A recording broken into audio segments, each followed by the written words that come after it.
We remain steadfast in our commitment in delivering local news that matters. Stories that inspire.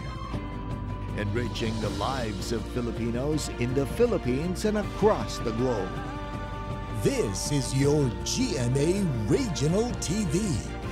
Buong puso para sa Pilipino.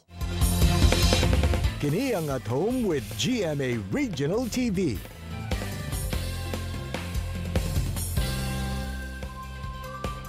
Mayong buntag Southern Mindanao ug South Central Mindanao. Kini ang At Home with GMA Regional TV. Atod damo mga importanteng balitang lokal sa Northern Mindanao ug Caraga Region. Kini ang pinakahalapad nga pagbalita gikan sa Western Mindanao. Aniya na mga unang balita.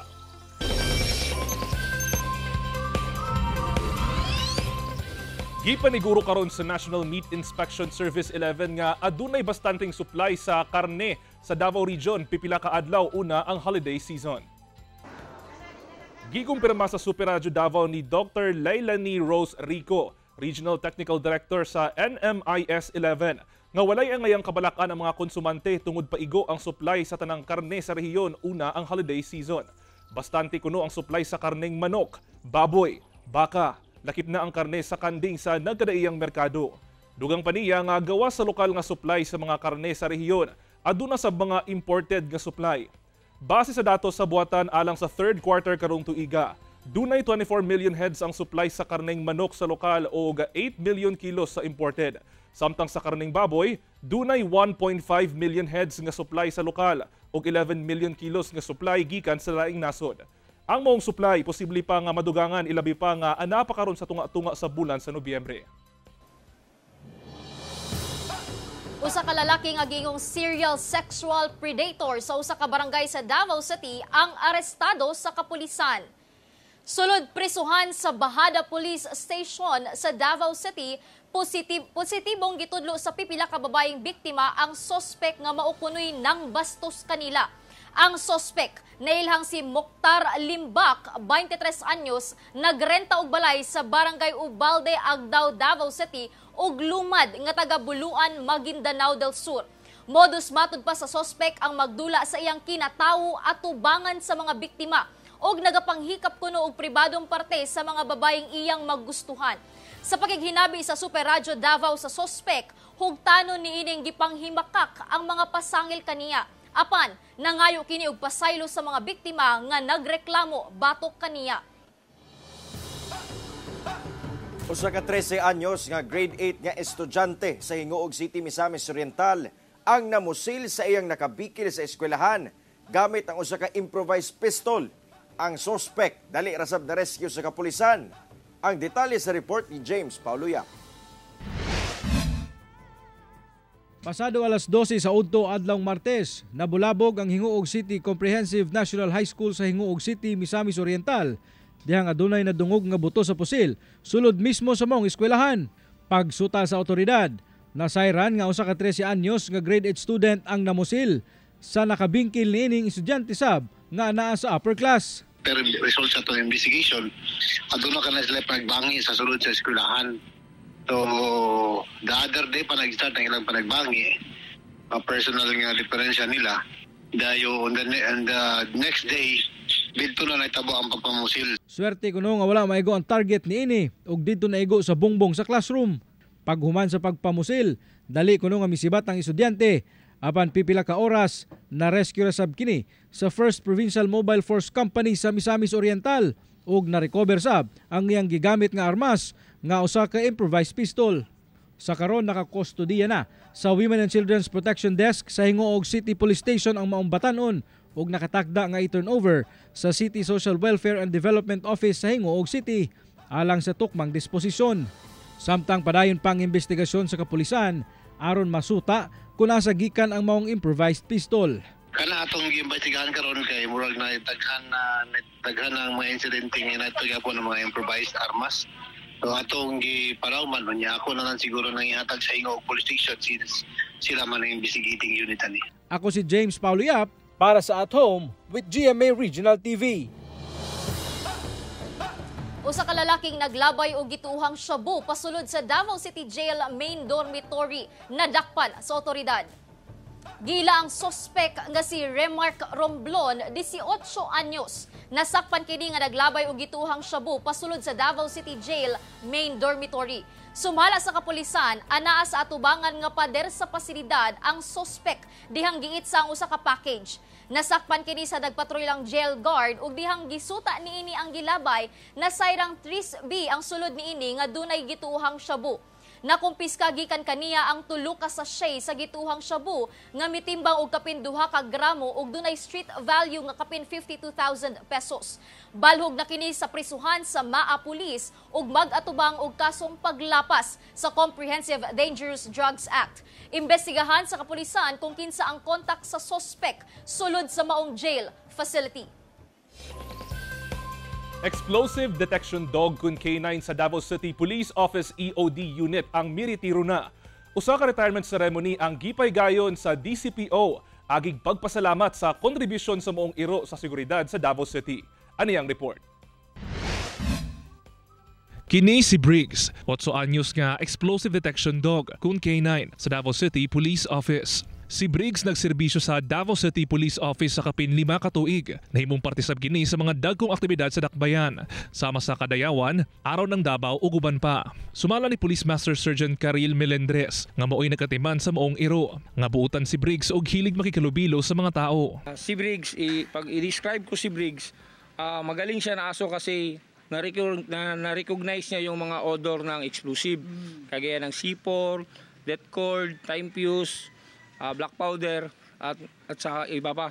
Niadtong Nobyembre 10, natapos na ang pagserbisyo ni Briggs sa katauhan sa Davao City. Gani, adunay gipaygayon nga retirement ceremony alang kang Briggs, sulod mismo sa Davao City Police Office. Dinhi, gihatagan og pasidungog ang buong iro sa gihatag nga serbisyo og tabang alang sa seguridad sa Davao City. Tulong talaga sa Davao and unfortunately, umabot na siya sa edad na kailangan na siyang pag-retirein dahil matanda na and at saka maranasan niya man maging pet naman sa remaining years niya sa dito sa mundo.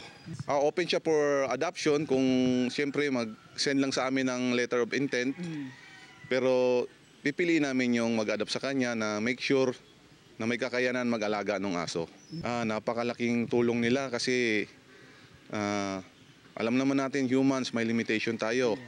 Even though na we are trained, mga tao ko trained lahat pertaining to sa explosive related operation. However, ang human nga may limitations. Ang laking tulong nitong train namin na EDD dahil yung hindi natin nakikita, kaya nilang amuyin.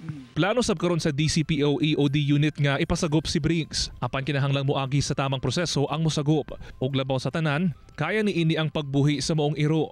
Sa kasamtangan na naa sa 18 ka working K9 ang naa sa DCPO. Kulang matud pa kini tungod sa kadako sa dakbayan. Ilabi na karon nga sa gunson ang mga dagkong aktibidad. Hinungdan nga nagabreed sab ang EOD unit og K9 aron modaghan og makatabang sa seguridad sa dakbayan. Kauban si Bebot Kahes sa kamera. Ako si Kent Abrigana para sa At Home with GMA Regional TV. Kini ang At Home with GMA Regional TV.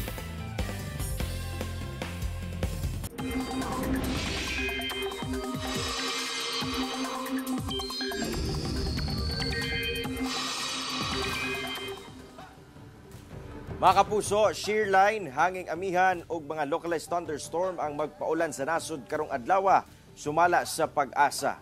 Lauman karong buntag ang pag-ulan sa pipila ka lugar sa Mindanao.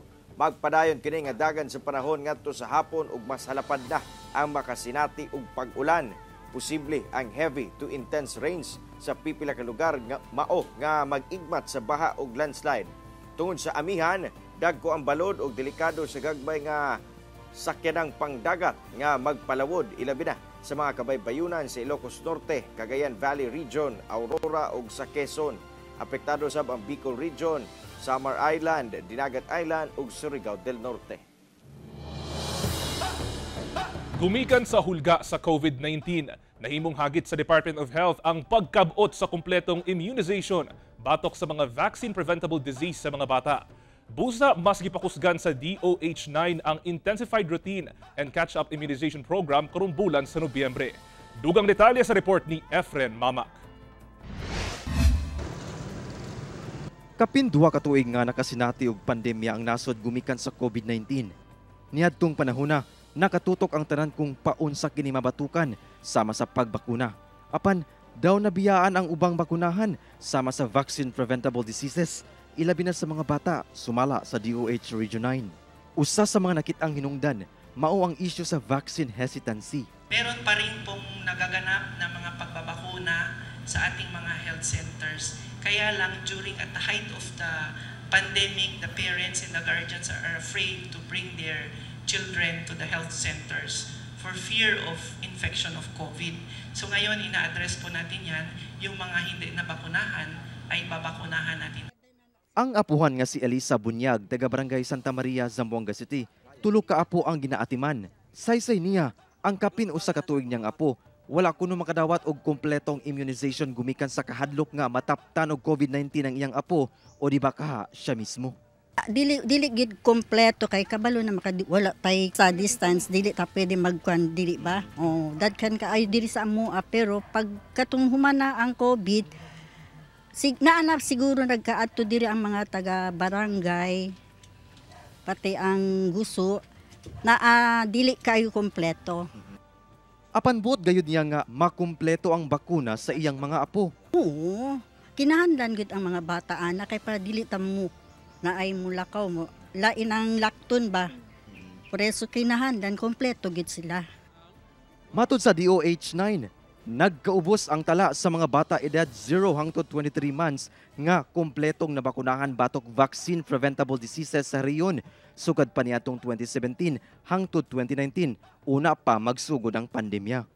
Ato sa pandemya, ubos gihapon ang ihap sa fully immunized nga mga bata niadtong 2021. Misa ka man kinigaman niadtong 2022 apan kulang gihapon sanglit girekomenda sa World Health Organization nga anaa sa 95% pataas sa populasyon sa mga bata ang fully immunized karong tuiga. Sukad Enero hangtod Agosto, anaa pa lang sa 30,348 o 36% ang fully immunized nga mga bata. Sa vaccine preventable disease surveillance sa DOH-9 as of November 3 niining tuiga, 400 cases ang natala sa sakit nga measles rubella sa Region 9 nga mao'y nanguna sa mga vaccine preventable diseases sama sa acute flaccid paralysis, neonatal tetanus, pertussis ug diphtheria. Busa mas pahugta na karon sa DOH-9 ang kampanya niini kalabot vaccination pinaagi sa Intensified Routine and Catch-up Immunization Program nga molungtad hangtod karong November 29. Busa giawag nila ang mga ginikanan o mga guardians sa mga bata nga mo bisita sa mga local health centers o health facilities sa syudad o probinsya aduna sa ipaigayong house-to-house immunization. Yung vaccines po natin are safe, effective, and free po. So we encourage po the mother and guardians to get their child vaccinated. Kumpletuhin po yung pagbababakuna ng mga bata para maiwasan po yung mga vaccine preventable disease. Kauban si Sim Romero sa kamera. Ako si Efren Mamak. Para sa At Home with GMA Regional TV. Mga kapuso, this morning atong makauban si Barangay LS 97.1 at DJ Papa Obet. Doon na kini dalit kakanta ka nato, ilabi na sa mga mahal nato sa kinabuhi nga ana sa abroad, nga gapading kamot alang sa atong mga pangandoy. Unsa kaha kini, kana atong siren sa akong pakighinabi kaniya din hilang sa Bistok.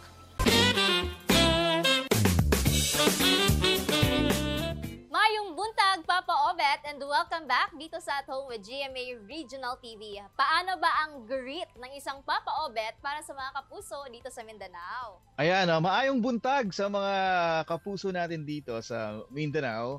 At maraming salamat sa pag-invite sa akin dito sa At Home with the GMA Regional TV.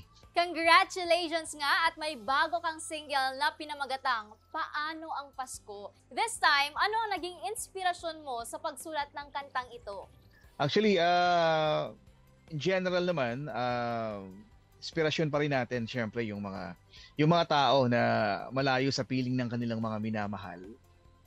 lalong-lalo na sumasagi rin sa isip ko itong mga OFWs natin na mga sila talaga yung mismo talagang naghihirap at nalulungkot kapag sasapit ang Kapaskuhan kasi nga malayo sila sa piling ng kanilang mga minamahal.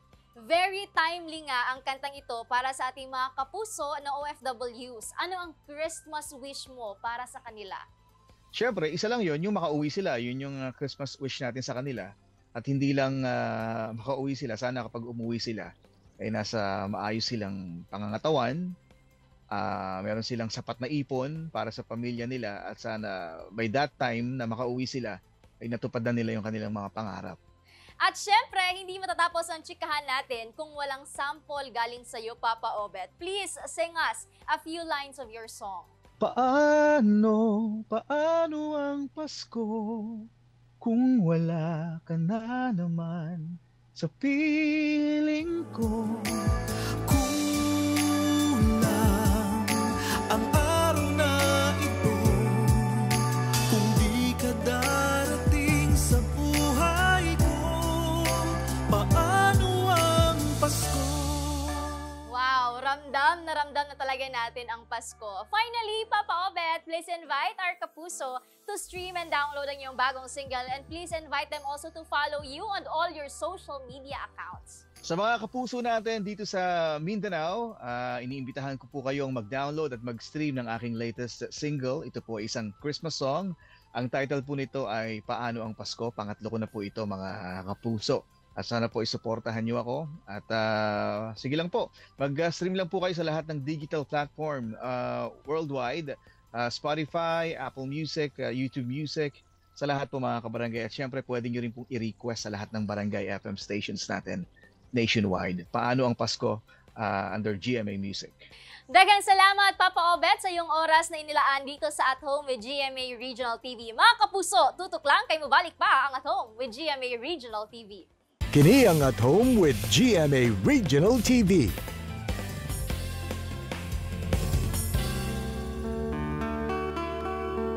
Usa ka babayi sa Kapalong Davao del Norte, ipakaslan gihapon ang iyang pamanhunon bisan og mipanaw na. Gitambungan sab kini sa iyang banay og higala. Ani ang report. True love never dies. Kini nga panultihon, napamatud-an sa parisan nga gikasal sa Kapalong Davao del Norte kay ang 28 anyos nga si Aiza Ayala. Mipadayon sa ilang gisumpaang panag-uban sa iyang pamanhunon nga si Mardy Perdes, 33 anyos. Bisan pa kini, mipanaw na. Gani gipangunahan ni Kapalong Mayor Tess Timbul ang kasal nila Aiza ug Mardy. Imo ba siyang dawaton nga imong bana sumagla sa atubangan sa atong buhi nga Dios? Oo, akong dawat. Apan inay kalipay, ilabihan ang kasubo nga gibati ni Aiza. Gani igo na lang kini sa paggunit sa kwintas nga nahimong handumanan sa ilang paghinigugmaay. Sige. Tabang na mare. Sa pakikinabi sa GMA Regional TV 1 Mindanao kang Aiza, gisaysay niya ang ilang love story. Gikan sila sa ilang long-term relationships ug dunan nay mga kaugalingong anak, dihang nag-ila-ila. 8 ka bulan nagdugay ang ilang relasyon ni Mardy. Una sila nagpakasal. Daghag saad, sir. Di maihap. Daghan kayo. Oo. Like unsa man? Like nga, pakaslan ko niya. Kauban ko niya. Pag matigulang, ang ana, makakita mig mga tigulang halalab. Kanang, ming anak ka, tanong mabot ka tayong anak nga mga kuan, kanang mga idara.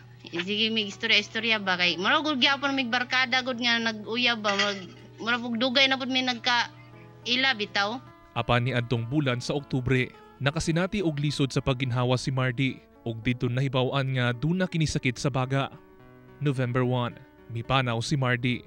Apan bisan ni ini, gituman ni Aiza ang saad nilang duha nga ikasal. Busa gipaygayang nila ang seremonya, kauban ng ilang pamilya o gigala niadtong November 9 sa balay sa paryente ni Mardy sa Sitio Sagana, Barangay Sampao, Kapalong, Davao del Norte. Sobra mangod na kung bibya kakuan, sir ay. Mahal gid na kayo siya, sir. Tungod lagi sa gugma. Ay, bisan kaisa gid ato wala gid mi nag-away ba. Wala gid mi nag-away nga ingon nga kanang grabe nga away, wala jud. Salamat na pud ko nga ingana bisa sa gamay nga panahon nga among panag-uban. Nang na-feel gyud na ako bitaw ang tinuod nga love. Sumala ni Aiza, mubo man ang panahon nga nagkauban sila ni Mardy ni ining kalibutana. Apan ang iyang pagmahal kang Mardy, matod pa, magpabiling buhi. Ako si Kent Abrigana, para sa At Home with GMA Regional TV.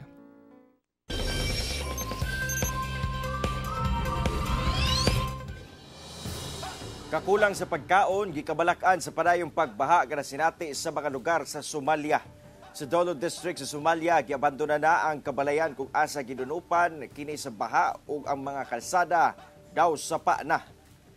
Ang grabing baha naghatod sa pagkamatay sa pipila ka tawo ug pagkaguba sa nag-unang infrastruktura sa East Africa. Gani dili na sab masudlan ang Dolo District. Usa sa labing gikabalakan tungod pahurot na sab ang supply sa pagkaon. Sumala sa usa ka shop owner, wala na kunoy supply nga nangabot. Sumala sa United Nations nga ang baha sa Somalia karon ang talagsaon nga walay pagkahubas. Sumala sa UN, ana-ana sa 1.6 million ka tawo sa Somalia ang apektado karon sa baha. Pampasahero nga electric air taxi gipahigayon og malampuson ang flight testing sa New York sa Estados Unidos. Duha ka tuig gikan karon ang mulupad na aron mamasahero ang electric air taxi nga gipaila-ila sa New York sa Estados Unidos.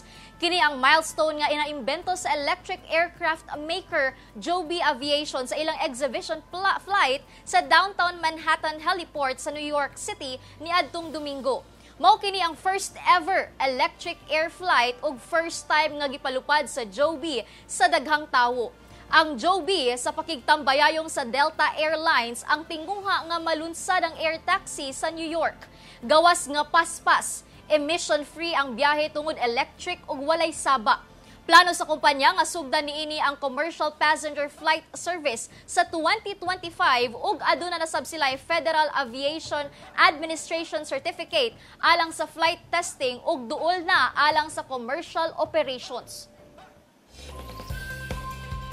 Gisugdan na ang pag-turnover sa mga kagamitan ug dokumento gikan sa outgoing ngadto sa incoming barangay kapitan ug SK chairperson sa Davao City. Sa barangay 12B, malampuson kining napahigayon. Ano ang report ni RJ Relator? Usa-usa ang gisuta ang inventory sa barangay properties, financial records, documents, money accountabilities ug uban pa sa mga sakop sa City Assessment and Transition Team sa barangay 12-B Davao City. Sa seremonyas at tubangan sa mga witness, usa-usa sab kini ang gi-turn over ni outgoing barangay kapitan Nelia Tumabang ug gidawat ni incoming kapitan Shelly Rick Tumabang.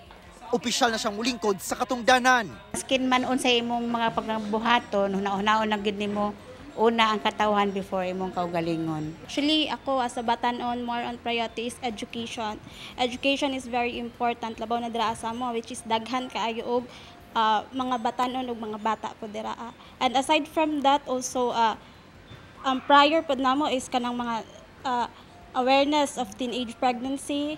Malampuson sab nga na-turnover ang session logbook, passbook ug uban pang financial documents gikan sa outgoing ngadto sa incoming SK chairperson. Karon advantage jud kayo kay same age lang sa kap, so dili siya lisod kung nakoy mga pangutana or nakoy gusto na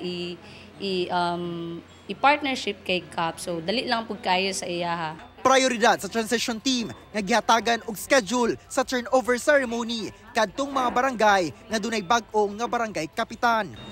Ingani kabaga ang mga dokumentong gipamana gikan sa outgoing barangay kapitan ug SK chair ngadto sa mga incoming nga mga opisyal. Apan dili lamang kini mga simpleng dokumento, sanglit kalakip niini ang dakong responsibilidad sa pagdumala diha sa barangay. Kauban si Metro Awing sa kamera. Ako si RJ Relator para sa At Home with GMA Regional TV. Mga Christmas star parol nga gama sa recycled drinking straw gibida sa usa ka inahan sa Zamboanga City nga nahimo sab niyang extra income karong Kapaskuhan. Ani ang dugang detalye sa report ni Efren Mamak.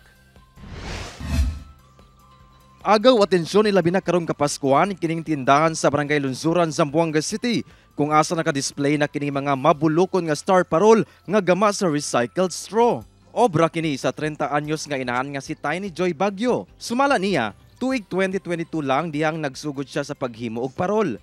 Nakatuon siya pinaagi lang sa pagtan-aw og video sa social media. Pero aron makatipid, gina-recycle niya ang mga ginalabay nga drinking straw. Inisip ko na magkalap ng mga straw na nanggaling sa mga planta, catering ganyan. So para hindi ako bibili kasi recycled eh. So ang ginawa ko, kukunin ko 'yun. Tapos, ihugasan ko siya. So yun na, gumawa ako. Tapos, nilagay ko dun sa site. Madaming na-antique na maganda. Sagad sa mga star parol nga iyang ginahimo, ginahatag niya sa usa ka women's organization sa ilang barangay kung asa miyembro sab siya. Just for the community service naman is free for them. Para mira lang ka sila, kita sense of Christmas is coming. At least akal mga leos di amon aki mga party arriba. Kipa lang pwede sila mira mga alas 5 alas 6 tal pwede sila mira al Christmas. Basta na ko sa tasa na casa sir. Tanda ya kami kay para pwede kami asti jamon aki o Christmas decoration para ara December. Nahimo na sab kini nga extra income ni Tiny Joy. Ubay-ubay na sab kuno ang naga-order kaniya online. Ginabaligyan niya kini og 50 pesos matag usa. So inisip ko ngayong taon na to, since madami naman ako na ibigay doon, this is my time din na ako din ang gagawa at ibebenta ko din para may panggatas, diaper ang anak ko, pati mga projects sa school. So happy din ako kasi magandang outcome niya. Kauban si Sim Romero sa kamera. Ako si Efren Mamak. Para sa At Home with GMA Regional TV. Mga kapuso, truly inspiring and motivating gayod ang mga istorya nato this morning. Sama ni ining panultihon ni Bruce Cameron, author of A Dog's Journey. You can usually tell that a man is good if he has a dog who loves him. Mga kapuso, 39 days na lang, Pasko na! Mao kadto ang mga ulahing balita sa Mindanao karong adlaw. Mamahimo ninyo kining makita pag-usab pinaagi sa pagbisita sa official website sa GMA Regional TV o bisita ang among official YouTube channel o i-click ang subscribe button para sa pinakaulahing balita. Daghang salamat sa mga kapuso sa Mindanao nga nagalantaw kanamog sa mga kapuso abroad. Padayon lang sa pagtutok sa mga lokal nga balita matag adlaw tungod sa GMA Regional TV. Local news matters. Kami sa At Home with GMA Regional TV. Tibuok puwersa para sa mas dakong misyon ug mas lapad nga pagserbisyo sa nasod.